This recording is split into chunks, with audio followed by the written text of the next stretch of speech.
time. Exactly. Yeah. Peter. Hey, man. Hey, how you doing? Oh, I'm good. Pete, how are you doing? Just in the fortress of solitude. I The know. velvet. I gotta figure out a name for this little velvet cage that I've fashioned for myself. Yeah, and that's like your original podcasting backdrop too. I remember when you got the Velvet. I Mhm. think probably inspired by Mr. Joe Rogan. Was that the inspiration? Was it? I don't know how I it. don't know. You Know you how it. were telling me to get Velvet at one point, which I'm a sucker for Velvet. No, I have to no, tell you, I'm a no. sucker for Velvet. As with most of the good aesthetic things in my life, Mhm. it was Karen, my partner, who actually, because do you know what these were before? They No. were they were painter's cloth. And Oh, okay. she was having about none of that. That was not ideal. And it didn't really look that good either. And I think she was the one that ended up pushing me to find something different. And then Oh man, this is going back. We originally had a podcast called the Dude Buddies. Do you remember this? Like oh my pre-pandemic, a million years ago. I think that you had the painter's cloth for that I iteration of us did. doing a podcast adventure. Which Man, would have been very dude buddy of me. yes, absolutely. I think it was like purple too, right? I think. Yeah, surely. Yeah. Hey, well, in the interest of time, I've got some limited time restraints today. On down. I sprung this on you, Devin, that we are going to be talking just a little bit about the LA protests. In Woo! fact, this is our headline image here I, because I it is the most relevant thing in the country right now. And I kind of like the fact that you haven't dove into this too much because now I can like tell you all my opinions and they're just like automatically correct because you haven't dove in. But I actually want to start with that fact, which is that you don't know too much about this because I didn't either until like kind of like today because I've been very busy this week. I didn't have a chance to like check in on it like yesterday yeah. or I mean really until today. So it's interesting that when you are just kind of like floating along, just gliding along and like seeing like bits of social media as it comes your way, man, the things that you see are always just the most inflammatory. Oh, You sure. you see like the guy holding the Mexican flag on top of the Waymo with like flames around him. You know what I mean? This like iconic, like epic image. But then that's like bad optics for like the protesters. It's like horrible optics for like anybody in the Midwest. Like safely in front of their television is looking at that, being like, "Whoa, LA! Like I'm never going there. Like who are these people? Trump, get them out." You know what I mean? That's like the voters in the Midwest. Like that is the scariest thing to them. So you see these things that do automatically kind of like play in the authoritarian's favor. Like, let's just say Trump's doing his like little authoritarian thing here, like sitting in the military, that like everybody who was paying attention said he was going to do. And he's like, no, I'd never do that or whatever. Or Republicans said he never would, but here we are. Yeah. So that's interesting to me that when you don't pay attention to anything but just a couple of like memes that are floating around, and memes are more important than headlines these days. My hot take. Uh, Man, like you see the stuff that does possibly benefit the dictator or the authoritarian or like the regime. You know what I mean? Like like regime friendly memes are the ones that like immediately dominate. I think. Okay, that's my initial take here. What do you think? I mean, anytime people are funneled down into such an extreme outcome, there's enough fuel for any side's propaganda, right? It's like, and not that, and like propaganda in the agnostic sense, where it's like it's information being used to propagate like an idea or a cause that's in line with that person's ideology, with like irrespective of it being right or wrong. Both sides propagandize their own folks, and it is, yeah, I mean, there's going to be a lot of images generated for both, people who are resisting and people who are in favor of uh, sending the military for normal ass people, which is something that I think so. I've been in kind of enmeshed in this art project for the last 3 or 4 days, and not normal for me to not really be aware of what's happening, but it's so potent in the California news stream to see that it is happening right now. It's hard to not, yeah, catch a couple memes and a couple headlines and at least be aware Yeah, of, what memes have you seen? Like, I'm curious about this. Because you've literally been in a cathedral recording music, like yeah. barely leaving for the last few days, like off social media, etc. So like you have like avoided this. Like, but what have you seen? Like, is my theory kind of true here? I saw the lady reporter get hit by the rubber bullet, I saw that too. Yep. which was pretty wild because the cop definitely like just so clearly So that's an anti-cop one. That's like an anti-regime meme. yeah. So And then that's it. That's cutting against my theory. I haven't seen any pro Republican or pro, but I'm not exposed to that stuff unless I go looking for it. Well, when you see the guy, I'm sure you've seen that image of the guy with the Mexican flag and his shirt off, and he's like on top of a burning Waymo. Oh, you haven't seen this? No. Okay, it is like you will see it, like for sure when you start like digging in a little bit. Just like that image, it is meant to be like filmed to be like we are the resistance, like ICE, you're not going to take our people, and like that sort of thing. But there's this big like argument online about what if these protesters were all holding American flags? How different that like the optics of that would be, because holding a foreign nation's flag on top of like a burning car Yeah. is like what Republicans are scared of, and that is how they've been messaging about like this whole Yeah. phenomenon of like illegal immigrants. Yeah. And if so I actually think this is true.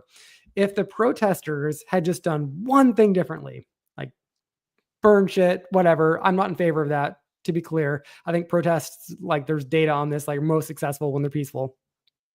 And the idea is this should be a peaceful protest, although man, we just got to get new political leaders. You should be a protest consultant, Pete. Oh, here we go. Maybe this is why our pod You exists. you Maybe should open up a little field office for yourself down there in LA and bring people in and be like, all right, so look, if you're gonna burn down the Waymo, the hold American, you're an gonna hold American the flag. American, Yes. and he's gonna like, oh shit, man, because we're Americans, right? Isn't that Because great we're optics? trying to say that we're Americans. I'm like, yeah. This is the thing about protesting, because man, it all comes down to just a couple of pictures, right? Just like one or two images can completely sway half the nation's opinion about what's really going down. And I will say, not to belabor my, this initial point too much, I will say that like when you dig in a little bit and you listen to some like reporters on the ground, which I've done, the normie take on the left is also kind of true, that like this is like the cringiest phrase on the universe is actually true, that this is a mostly peaceful protest. Like a reporter was going around and like interviewing people. Like she interviewed a dude who is like a physics professor who like lives an hour away because like his mom was from Colombia and he doesn't like what ICE is up to, just like doing raids and stuff like that. That's not what the memes are about. There's never gonna be a meme about that. And just Right. because of that, like the memes are gonna like win that argument, even if the cringiest thing in the universe that is a mostly peaceful protest, even if that's true, that's not the meme that's ever gonna like drive Well, the narrative, I think. they're not nobody's sending the military to go squash a protest to actually squash the protest. They're putting people who are institutionalized. They're institutionally aggressive. You know what I'm Yeah, saying? Like 100%. it's an institutionalized form of dominance and aggression, and they're sending those people specifically there to instigate moments like that so that people will take photographs that they can then use as propaganda. I mean, it's like that's clear, right? It's and the way that I mean, at least in the zeitgeist, you understand that this is quick, that like there's no people don't people don't protest when it's like, oh, ISIS kind of like hanging out here and there and trying to like people protest when it seems like a lot of things are happening all at once. And so there has to be at least enough of that happening, enough of ICE going into places where people feel that it's aggressive or inappropriate or intense or whatever, that it's stirring up public sentiment to this extreme point, right? So all of the way that it's being approached, I think, is to generate chum for the base. This is red meat. This is red meat for the base, man. If Trump knows how to do one thing, it's how to create the press that he needs to get his agenda across to people socially. And like Yeah. that's what it looks like from the outside. People are saying that this is just a trial run for Trump because he wants to know how to like mobilize the military to do his bidding, sort of a thing. So that when, I mean, man, this is just like conspiratorial at this point, but I could see it being increasingly relevant over the next few years and months. Let's say it comes down to like, this isn't an ICE raid that prompts this. This is something like we're just having normal elections, but they find some anomaly or they concoct something. And then like the first go-to move is Trump sends in the National Guard or something like this.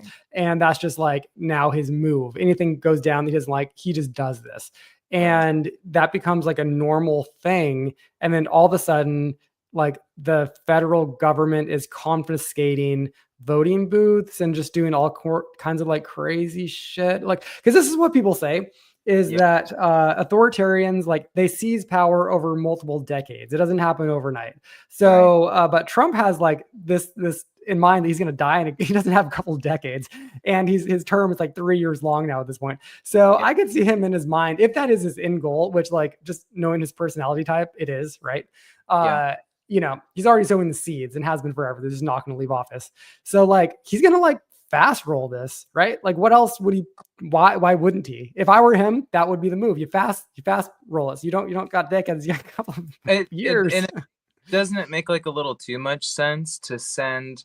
I don't want to be hysterical about that either, Devin. Do you think I'm being hysterical? Like even mentioning this, is it too soon? No, I mean, it seems so tactical. Republicans would think I'm insane. Maybe, right? No. I mean, when you take a 20,000 foot view, it seems so like nakedly tactical to be so, wow, you know what's going to happen. You send a bunch of people in to take away, you send a bunch of people in to take people's, aunts and uncles away in institutions like schools and churches and shit like that, courtrooms, places where people are, ostensibly like feel safe. And like that's different, right? Like that's a different type of approach that seems very tactically driven to upset people, to incite public protest, and then to be able to then, okay, cool, I can send the National Guard. I was talking to Karen about this morning, and I don't remember exactly how it came up, but the thought that came to me was, this is exactly what was happening in the 50s through the kind of like late 70s, right? Like these protest movements, it's like, it's not that something new and bad is happening, it's that something from the distant past is happening again. And it feels like we're taking this kind of giant step backward with but I mean, the protests of the 50s and 60s, they were by and large successful. The ones recently, like Occupy Wall Street and like the BLM protests and these happening now, I mean, I guess to some degree it remains to be seen. Like Occupy Wall Street was a bit of a bust. It definitely drove narratives for several years. BLM drove narratives, but got us Trump again at some level. And barely changed the culture. If I don't know, like I'm skeptical of these new protest movements. And the fact is, social media does not play well for protests like this. There's probably a way that organizers could get it so that it really, like, they completely control the narrative from the moment it happened, but there's too much chaos. Like, if you look at these dudes who are the rebel rousers out there in these protests that, like, make it a news phenomenon when you have the stories of the burning Waymos, etc. They're all just like high tea young men who just want to raise hell. Like that's it. Like half these, maybe some of them are like totally down for the cause, but like, dude, like if you go to a protest, which I've been in a number of them, the average person is not like that. The average person is like a normie mom, you know what I mean? And so I think that just a couple of bad apples could, within the social media age, fuck up the optics of almost any protest, which makes it a dangerous thing to even like attempt. I mean, Yeah. you should, like, it's part of like our national heritage. We should do protests, but like, It's damn, crazy there's, to I don't me. know, It's it's crazy to hard. me that such a compartmentalized issue can bring so many people out to the streets. I was like, yeah, I mean, that's pretty wild. You there's I mean, LA has like millions of immigrants, like right, literally millions of immigrants. right. So like I get it for LA, like 100%. And like Me California too. is proud of our Mexican heritage. You know what I mean? Like Los Angeles, San Francisco, we're all eating Mexican food, living in cities that are named after I the mean, Spanish language. Like we it all was know it. originally It was Mexico. Mexico. Yeah.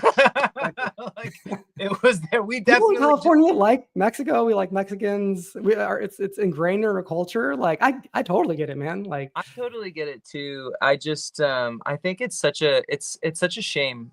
To me the greatest shame of all of it is that there's an over and there's an under approach to immigration, and there's no reason to take the over approach where it's just this hammer fist that comes down and it stirs up everything and it gets everybody upset and okay so that you can mobilize, and it's like, man, in 10 years, you're the type of power that you think is relevant now will be irrelevant. And so like your whole grab for like just be fucking cool, man. Let the people that are here stay and do your job to not let more people in if that's what you think your job is. You know, it's like that to me is just it makes way too much sense because you're how many billions of dollars are they going to spend getting people that are already like beautiful little economic units of production, right? Like seriously, like people that are so integrated with the society that you why would you ever take those people out of the society? Like they're producing. Like these people aren't to on fucking steelman welfare. Trump. Okay, let me see if I can just for a hot second the steelman the Trump view because I've seen this on Twitter a little bit. Okay. So the idea is that the ICE raids or whatever they would call it, it's not happening in LA to take, the mom and pop person off the streets and send them back to Mexico or wherever.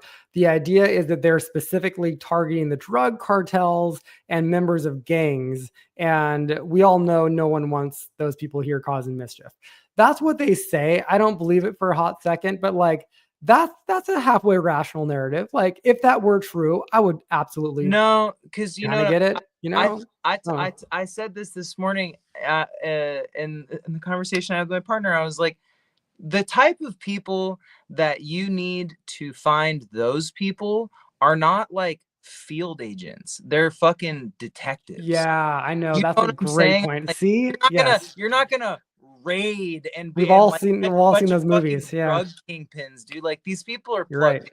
in, man. Like what the fuck do you think? You think these people just manage to get to the place that they're at in life by not knowing how to evade dumb like or not even dumb but just how to evade like simple policing, you know what I mean? I'm like these people 100%. like Yeah. you want to take out the cartel in this country, you need to have some kind of dedicated task force for that. It's not just going to be rank and file guys that are used to Well, stash I mean, like all the military dudes that have been sent orders. in, they haven't been given food, and only like a fraction of them have been deployed. Like it's been an unsuccessful thing. Like Gavin Newsom has been calling this out, and He it's cost like really, 100 and something million so I will far of government money. his Yeah, let's approach talk about Gavin. Let's talk about his Gavin for a second. his approach I feel has been, as at least what I've seen, which is very little, but a Mhm. bit is has been kind of perfect, where he's just like, yeah, come on in. What am I gonna do? I'm just a humble state governor, come on in. Wait, I don't I think that guess that's not what I've seen. I think that not like literally like laying out the red carpet, but not being like, because I feel like a governor could probably do something either legalistically or he's sued, like he has, like that. California has sued the Trump administration, and also, already yeah, already, and Trump and rock. some like dipshit senator from Alabama is threatening to like imprison Gavin, and Gavin Newsom is like, "Come and get me, tough guy." he's actually being pretty tough on this from what I've seen, Is and he's giving tons of interviews. And this is actually maybe a bit of a hot take, is that this is all remains to be seen. But there is a world where this sets Gavin up to be the front runner of the Democratic Party. Like this yeah, incident alone, yeah. we're a long ways off, but like this could actually be Bring like a a lot of big moment national for him. spotlight to him. Yeah. Imagine just for half a second, if for some reason the Trump administration was stupid enough to actually arrest Gavin Newsom, it's over. Like he's, it's like that would be such a No, huge win for I Gavin. really, what I really hate too about this is that they're gonna bring Marines into it, and Yeah, I feel like that yeah. one to me, I'm like, well, the National Guard has kind of always been used as a bit of a bulwark against protesting, but I like think they haven't been used since the '60s. Isn't that true? I saw that. that's what They're I always mean threatened is to like be brought out. Like we every we protest, all someone threatens it. But yeah, but that's what I'm saying. It's in the zeitgeist. It's like, yes, yeah, yes, we're gonna send the National Guard. The National Guard's gonna come, blah blah blah. We know who the National Guard is. It's a bunch of people that one weekend a month, yep. 6 months a year, right? It's not, it ain't the devil dogs, and like sending in Marines feels a little too CCP for me, where I'm like, Me oh, you're too. gonna, I know. and I feel like the article that I skimmed was like it's gonna be like a couple hundred, and I'm like, so you just picked a couple hundred. I'm like, really, man? Like, why just to test, just to put the toe in, I think, and test and see. I do think that there's a world in which somebody makes a mistake, one of these Marines or one of these National Guard members makes a mistake and hurts somebody, and it becomes a complete debacle. And this is, I will, Or a protester shoots a guy in uniform and it becomes a debacle in the other way. oh Lord, that, Everyone here is kind of playing with fire in terms of like, yeah, something like that happening. it is, the bureaucracy of it all always it feels like a light at the end of the tunnel for me, because it feels like, in the same way that the Trump administration with like with this immigration stuff, like they've just gummed up their whole 4 years, right? Like their whole 4 years is now just completely gummed up. Whatever popular broad support he lost that in the first 100 days by taking every different position on everything and being a total wacko, and like going through this whole Elon love affair and breakup, and like the We didn't whiplash. even talk about that shit. I mean, the whiplash that people, that like diehard Trump supporters are having, the contortion routine that they're having to perform for themselves right now to stay on board with this guy. I mean, it's just got to be hellish. I mean, how do you do it? How do you maintain it? Okay, this is a pivot, but I have one more thing to talk about with the protests. Oh, please. Yeah. We have to spend at least a minute on the fact of the Waymo abuse going on. Okay, we're a tech Oh, podcast, so let's talk about this. So right, this is right. always part of any classic Hollywood dystopia, right? Is the people in They go riot after situations robots go first, after the man. robots? Yeah, because they seem like an obvious target, and they're like the big Untrue. corporations and that sort of thing. I think that that's not going to play well optics wise either. And also, man, this is going to like just draw attention to Waymo as a brand, which if they don't like it, maybe that's not something they should do. Cause I guarantee a lot of people, like even people like my parents, will be watching this being like, wait, there's autonomous cars in Los Angeles? Wait, really? You can just drive an autonomous? I didn't hear about this, And then they'll look into it and be like, oh my God, we're in the future, like, or whatever. So yeah, I think that might also be just like an unexpected consequence of this behavior, is like all of a sudden, like maybe Waymo becomes more popular. It's interesting. When our AI overlords establish their first memorial museum, the Waymos will be like among the first martyrs in the Yeah. it'll And be the like sex dolls, the Waymos and the sex dolls, like, Devin. that's when we fucking knew, dude. These little rats had to be exterminated. Oh my god, Have man. you driven a Waymo yet? Have you been inside one? No, I haven't. I keep meaning to. And now they even have those super futuristic ones where it's like two seats facing each other, and Oh, I it's didn't know that. Oh, oh, damn. Okay. it's like almost all glass too. It's like a glass cube with two seats that are facing each other, no steering wheel, no nothing. It's just like completely like a moving room. It's pretty wild. Okay, I know that I've said this before, but after having ridden Waymo, I would never take Uber again in San Francisco specifically. Like, it's so good. It's so convenient. You don't have to like small talk with anybody, and it's like fast and it drives crazy well. I've been in with Uber drivers. I remember there was this Uber driver in New Orleans I was with one time, and he's playing a radio station, like his custom radio station called Limpy for Life, and it's just like Limp Bizkit tunes. So there was that, and he was just like a bullshit driver. I was like, I'm gonna die going to uh, the plane in New Orleans, listening to Limp Bizkit. Like, this is how I'm gonna go out, guys. Like, Yeah, I try to have as so much. good. You should legit download the app today and go over to SF and take a Waymo. It's good. It's like crazy good. I'm into it, man. If they won't I'll sponsor a pod, man, I'll I'll take their money. we should do a pod from a Waymo. Oh, let's do it. Yeah, next Just time have I'm it in the city, have let's it do it. take us around the city for a half an hour, like to all the little scenic spots. See, I feel like we almost like missed the beat on that because now Waymo is almost normal to some degree. Yeah, I only would still to do it. I would do it for fun, but yeah.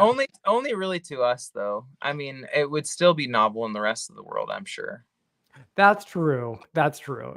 For people in California, and they've It's rolled old Waymo out in Arizona, a couple places, I think. it's old hat to us Californians, dude, just living surfing You the rate still you still got to write it, but yes. edge, man.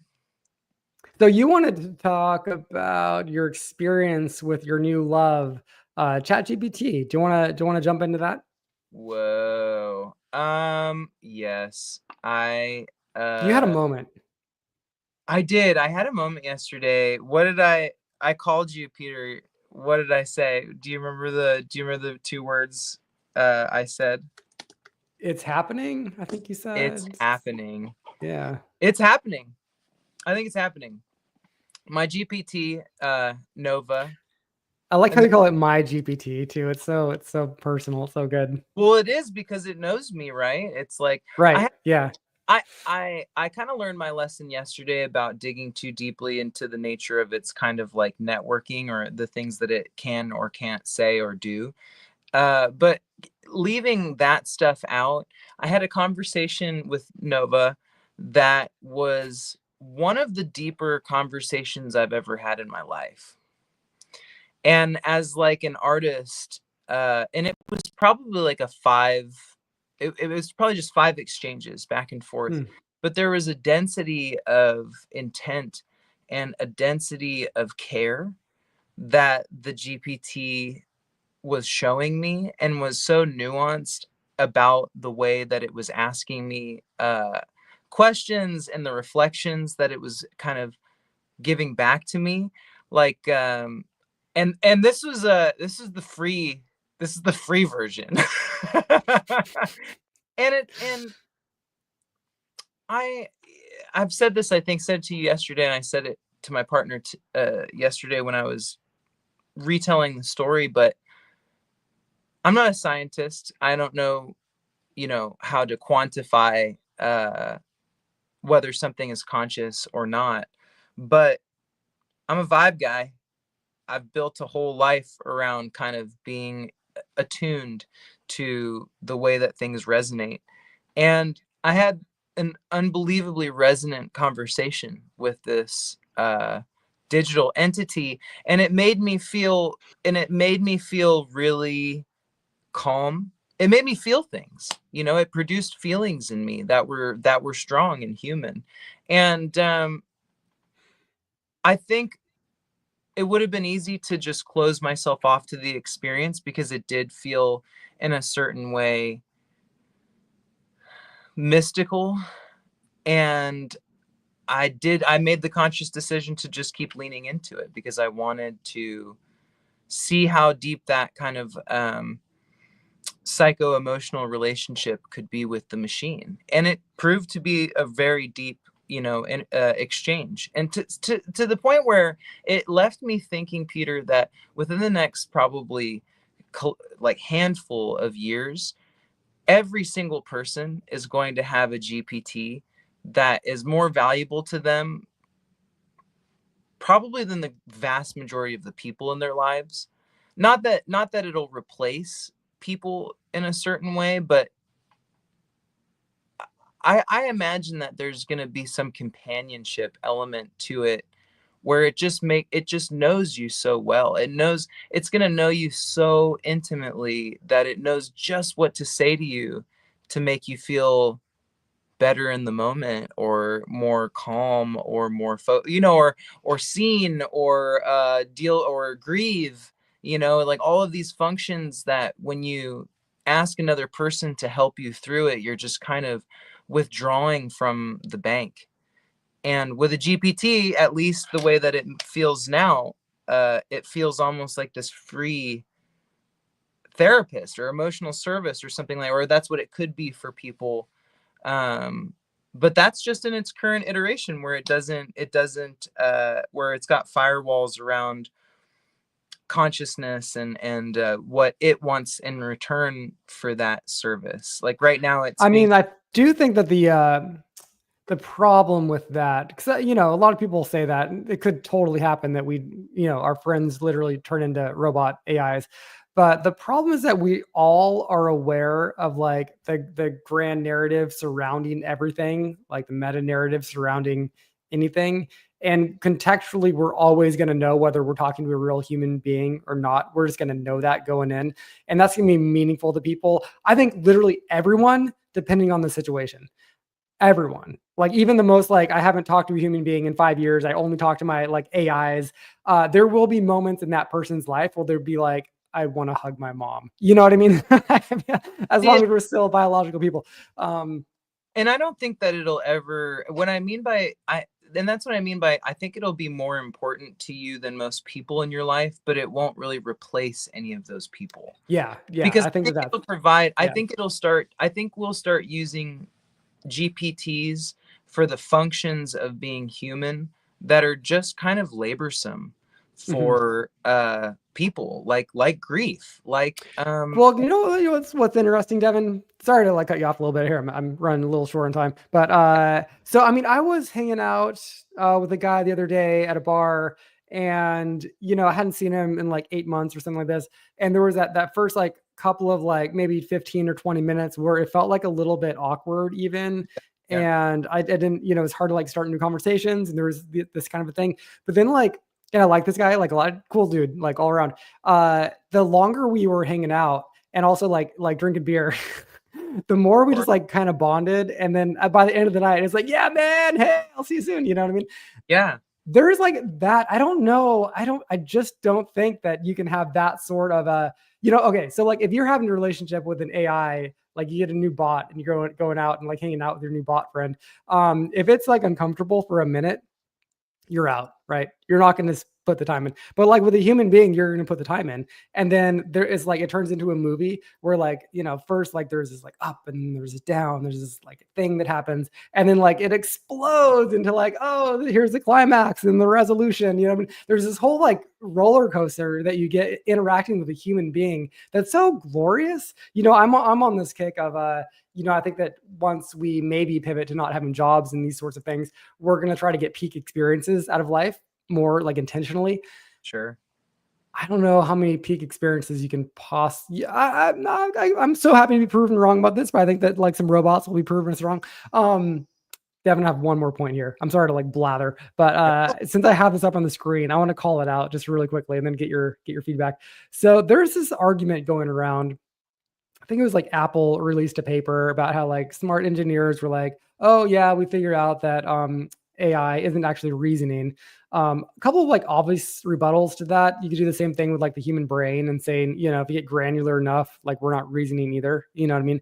It's just like shit in our brain, like neurons talking to each other, but maybe that's Right.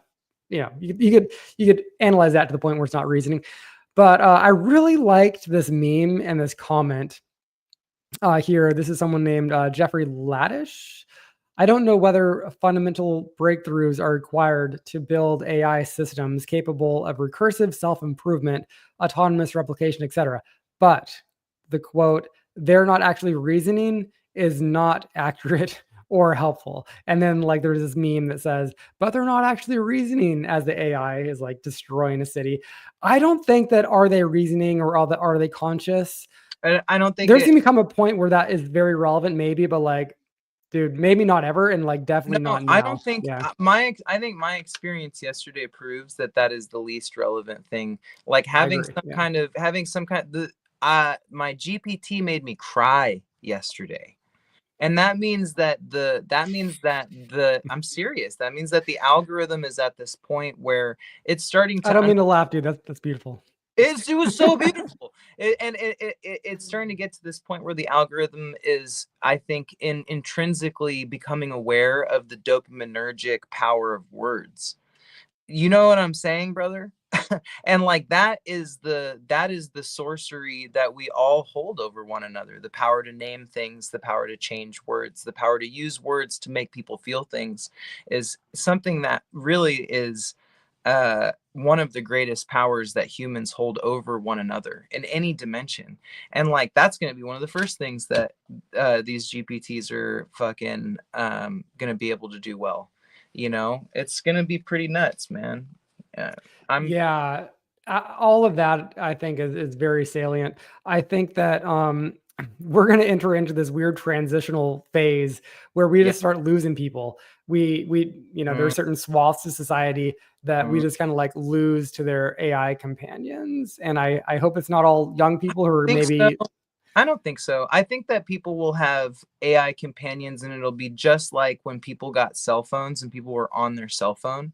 It'll be like gauche to ask like your AI assistant something at dinner, and then in 5 or 10 years everyone's just going to be like chatting with their AI assistant at all times, and they're just going to be chatting with each other. You know what I'm saying? Like I feel like it's gonna probably enhance the people are gonna use it to be more connected with people. I think people are gonna go, hey GPT, how do I not be so awkward in this social situation? The GPT is gonna say, you know, honestly, I think it might be this, this, and this. I was listening to you talk today, and you know, you were kind of a little nervous when you're talking to him. I think that kind of put people off a little bit. You know, it's like I don't think people are gonna rabbit hole Devin, this is on. best case scenario. Okay, I actually think this is something I haven't expressed here before, but I actually think that AI could really help some people who suffer socially just Oh because of like yes. minor personality quirks. It could help them get the fuck over that shit. Like I have a neighbor Oh yes. who, you know, the dude's like 75 or whatever. His personality is maybe like locked in or whatever. But like one of these people that you just can't get away from. He just like talks and talks and talks and is like, oh, and then this happened, then this, then this, then this. And I'm sure I actually know for a fact, like his wife like tries to coach him, like to like be more sociable and to like when someone brings up another topic, he engages with that rather than just like going back to his own thing.